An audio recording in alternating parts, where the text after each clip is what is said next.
Guys, Deluded Guna, YouTube's N'Golo Kante. I'm tired of XHAKA being a scapegoat. Don't get me wrong, he has bad games and he can improve in several things, but was he the worst player on the pitch against United? Definitely not. You could say he should know where Lingard is, but it's only him and Koscielny defending. Bellerin's not sniffing danger.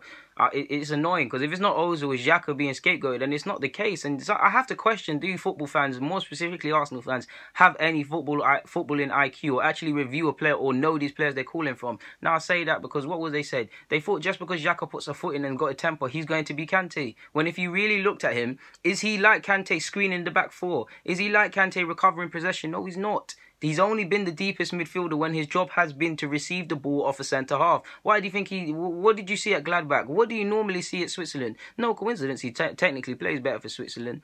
Like, what's the footballing IQ? I don't believe in this fake number 10 crap he came out with, but he's a deep-lying playmaker. Now, I will say this firstly in regards to people that scapegoat him. He does need to improve. His tackling is atrocious. He needs to stay on his feet, which him and Wenger have been working on. He needs to improve that aspect without a doubt. There's more to being a centre mid than passing the football. I say that with Ramsey, I say that with XHAKA, I say that with just about every midfielder, even Wilshere at this club, because I don't feel the dirty work they do it enough on a consistent basis.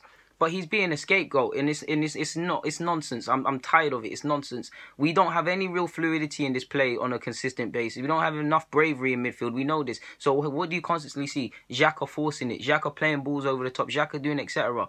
Ramsey, fair play. Ramsey does his thing. But you get the point I'm making. This ain't about Ramsey. It's annoying. XHAKA can't tackle, but he's full for tackles. Among the stats with the Premier League. For us, he's among them tackles. He's on 25. Ramsey is on 26. That shows you our midfielder putting in tackles, to be fair. And then you've got Siad and Monreal ahead of them. So that shows you they're doing their thing. Where's the other defenders and midfielders on that list? I will say, shockingly, he only got 3. I'm so sure I only saw he got 3 yellow cards last year, which is testament to his discipline and how people were taking it over the top. But he's got 3 already now. So if you had 3 last year and you got 3 now, something's a bit booky. What's going on there, XHAKA? But he's my guy, man. He's not a DM. He will never be a DM. He's better in a free. The man has even said that himself. And I'm tired of... I don't know who to blame. We're signing... One, I blame the fans because they don't know the sort of player they're getting. Man are saying petite and these things there. What are you talking about? Secondly, I blame Wenger because like with Ozil and several other players, you're getting them in a system that's not going to allow them to thrive. You know XHAKA is not good defensively. Protect the man. Play him in a free. He needs to improve defensively as well. For me, his positioning is quite good, but at times he pushes too high up the pitch. Again, I don't know if that's Wenger getting him to be involved in all the play and stuff, but if you're not quick, why are you pushing up? Like, seeing XHAKA tackle is atrocious, man. You know you're just going to skip past him. Like, he needs to improve that. He's an atrocious tackler of a football. But even saying that, he scores quite high for tackles, and I've got them here. Where is it? Where is it?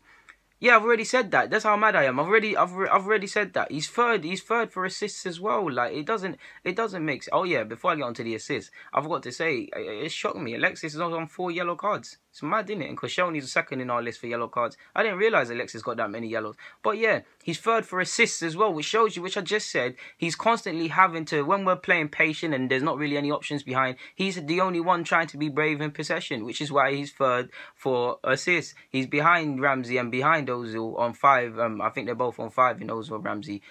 Is he in the box as much times as them? No, he's not. Is he as good going forward, like actual dribbling and link up play as good as them? He's a good passer, but you know how them man do the cute little flicks. No. Does he have as much? Well, he does have a lot of shots. But yeah, you see where I'm going. He's being scapegoated for no reason, and it really annoys me. All the play, and Kolasinac, however you say his name, he's higher than them as well. Ramsey, Ozil, Kola, players that get forward way more than XHAKA, and he's doing all right. If he's there ahead of Alexis and all of these players, he's doing all right, and he's a midfielder. It's annoying, man. He's made the most passes in our team. He's made 1,218 passes, which shows you, again, he is being the one charged with trying to provide something when our other players are hiding. Monreal is second. He's the only midfielder. XHAKA's the only midfielder that is part of that top 5 for 4 passes. So what does that show you? In fact, he's even third overall in the Premier League. So yeah, behind Fernandinho and I think Otamendi or something like that. So that shows you these are his strengths. Passing, you could kind of say assists and things like that. He's not going to ever be able to break down play and things like that. He can improve that, but that's never going to be his strength. We've signed him because he has all the qualities Arsenal look for in the being sick with a football and things. He's a rough diamond. He's improving his discipline. He's not been sent off this year, touch wood. He's improving his discipline. He's 23 years of age. He is improving. People people are comparing him to Pogba. Pogba is way better than my man. This guy will never be good enough to lace Pogba's boots. But that doesn't mean XHAKA can't be a good player for us. Keyword. I don't care about top 5, about being top 5 midfielders in the world in the Premier League. I don't give a crap about that. What I care about is being a good player, a consistent player, a competent player.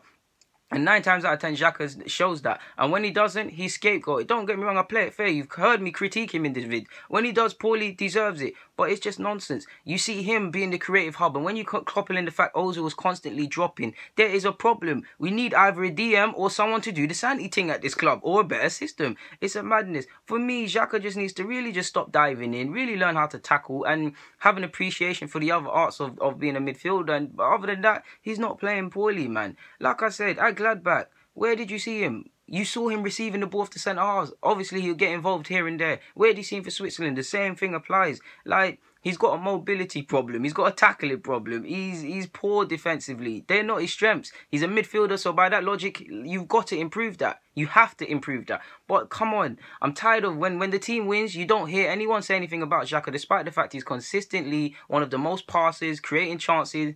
He might not get that many assists, but you normally see in the build-up to a lot of the goals, he is involved. When we lose, it's all his fault, despite the fact that he was never the worst player on that pitch against Manchester United. Let's not exaggerate, because there was 2 players in that back 4 that were crapper, maybe even 3. Well, it was a back 3, but you get where I'm going. It's annoying. I'm tired of people with no footballing IQ critique players. I'm tired of people saying any small black player is Kante. I'm tired of saying everyone's going to be the next Kante. I'm actually tired of a lot of stuff, man. I'm really tired. He can be moulded. I'm not going to give up on XHAKA. I believe XHAKA is a good player. He's shown it. I believe XHAKA can be a good player for us, which he's already showing. I believe XHAKA can be someone for us, a competent, consistent, and reliable player. I don't give a crap about world class and these things. I don't think he's got that in him. But yeah, man, he's also first for fouls as well, which he needs to pattern up, which I've said in regards to his poor tackling. And on our list, he ranks 8th for clearances, but first among the midfielders. So say what you want about him being defensively. This shows you this is someone bailing us out more than these other midfielders getting free passes. I've really, really had enough, man. Put the man in the... If it was me, 4-3-3, him, Wilshere, and someone else to the end of the season, you will see it. But yeah, and maybe Ramsey or something in that back 3 that 3 in midfield would be Kalam. But yeah, man. Yeah, guys, man, you get my point. Guys, to Ludaguna, I'm signing out. Just get off XHAKA's tits, man. What's wrong with you guys? But yeah, I'm out, man. Oh yeah, he's also said him and Wenger are working on the tackling thing, which you saw it pay dividends last year. But I'm out, man. DG.